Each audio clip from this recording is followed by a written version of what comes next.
menjelaskan ya atau menyelesaikan sebuah pekerjaan di dalam kelompok itu. Kita harus tahu tingkat kesulitannya. Sehingga dengan demikian tidak menjadi beban psikologis.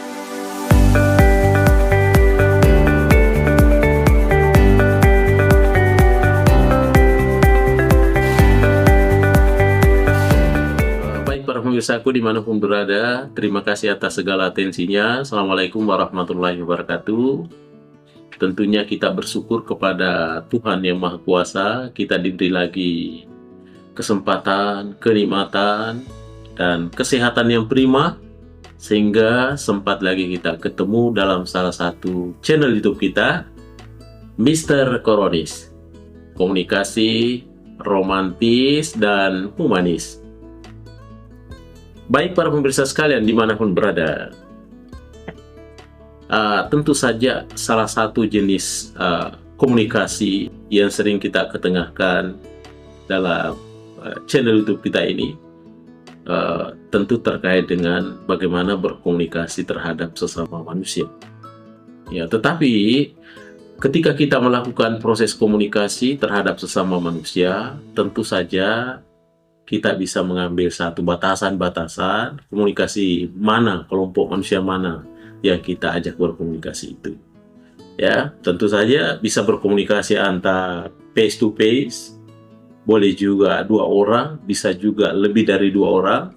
Iya, maka lahirlah yang disebut istilah dengan komunikasi kelompok. Ya. Bagaimana itu komunikasi kelompok? Ya, para pemirsa sekalian, tentunya kita melakukan proses komunikasi lebih dari 2 atau 3 orang, ya, sehingga bisa dikategorikan sebagai satu kelompok. Ya. Namun tentunya para ahli membedakan bahwa ada namanya kelompok kecil, ya, ada namanya kelompok-kelompok menengah, dan ada kelompok yang besar. Tapi tentunya pada kesempatan ini kita tidak akan bahas tentang kuantitas dari kelompok itu. Tetapi yang kita akan bahas pada kesempatan ini terkait juga dengan komunikasi kelompok, yaitu bagaimana kita merawat sehingga kelompok itu bisa tetap utuh. Ya, bagaimana kita menjaga sehingga komunikasi kelompok itu tetap jalan dengan baik.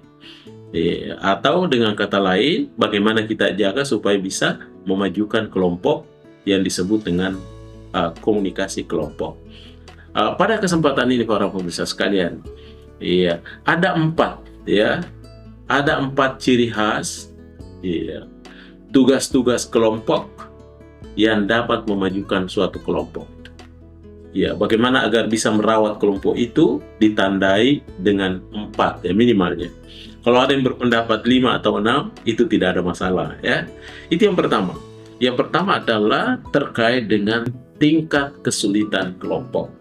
Ya, di dalam komunikasi kelompok, tentu kita harus menakar, kita harus melihat dengan jeli, ya, bagaimana tingkat kesulitan tugas di dalam komunikasi kelompok itu.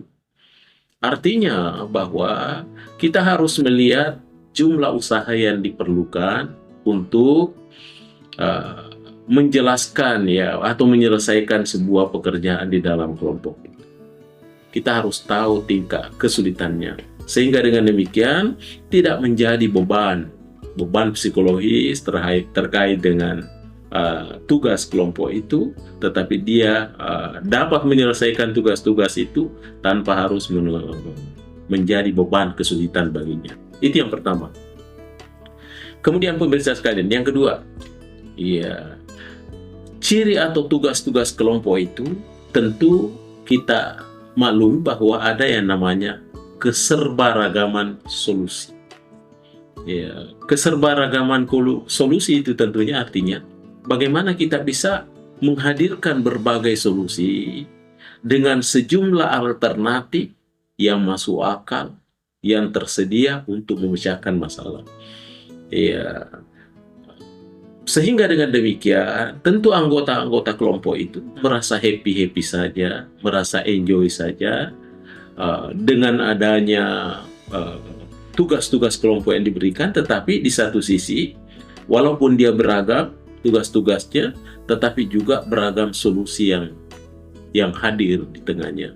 sehingga ada balance, ya, ada perimbangan terkait dengan itu. Sehingga dengan demikian, tentu kelompok-kelompok yang seperti ini selalu tetap eksis dan maju, menjaga, merawat keutuhan kelompok itu.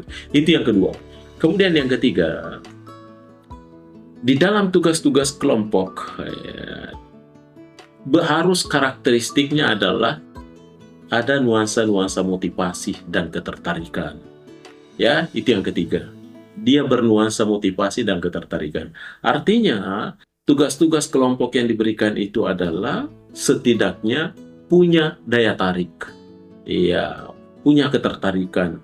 Dan kemudian yang kedua, hasil, ya, yang dihasilkan oleh tugas-tugas itu dia merupakan satu bentuk motivasi. Ya, motivasi, tentu motivasi yang terkait dengan hal ini adalah yang sifatnya motivasi eksternal. Dengan hadirnya tugas-tugas itu yang dalam kelompok itu, sehingga menjadi motivasi di dalam dirinya, yang motivasi yang sumbernya dari orang lain, ya, yang biasa disebut dengan motivasi eksternal dari luar dirinya. Itu yang ketiga. Kemudian terakhir para pemirsa sekalian, yang keempat, bagaimana tingkat kerjasama yang disyaratkan. Ya, apa maksudnya tingkat kerjasama yang disyaratkan? Artinya kita harus melihat sejauh mana tingkatnya, di mana kerjasama dengan anggota kelompok diperlukan untuk menyelesaikan tugas itu. Tentu kita berharap bahwa tugas-tugas kelompok yang diberikan itu betul-betul bisa terkoneksi secara keseluruhan anggota-anggota kelompok, sehingga dengan demikian tentunya proses komunikasi tetap berjalan dengan baik antara satu dengan lainnya, sehingga dengan demikian tugas-tugas dapat terselesai akibat adanya tingkat kerjasama yang dipersyaratkan, yaitu tingkat kerjasama yang tinggi melibatkan semua anggota kelompok, sehingga ada kebersamaan di dalamnya, ya, sehingga sesuatu yang sifatnya berat bisa jadi ringan. Ya, seperti yang pepatah selalu kita dengar bahwa berat sama dipikul, ringan sama dijinjin. Artinya semua dapat kebagian. Sehingga dengan demikian dia bisa terawat anggota-anggota kelompoknya, khususnya di dalam melakukan proses komunikasi, walaupun itu merupakan tugas-tugas kelompok. Baik para pemirsaku dimanapun berada, inilah karakteristik, ya, 5 tugas kelompok yang secara khusus bagaimana bisa memajukan satu kelompok dalam proses komunikasi, sehingga komunikasi kelompok ini dapat terjaga, komunikasi kelompok ini dapat terawat.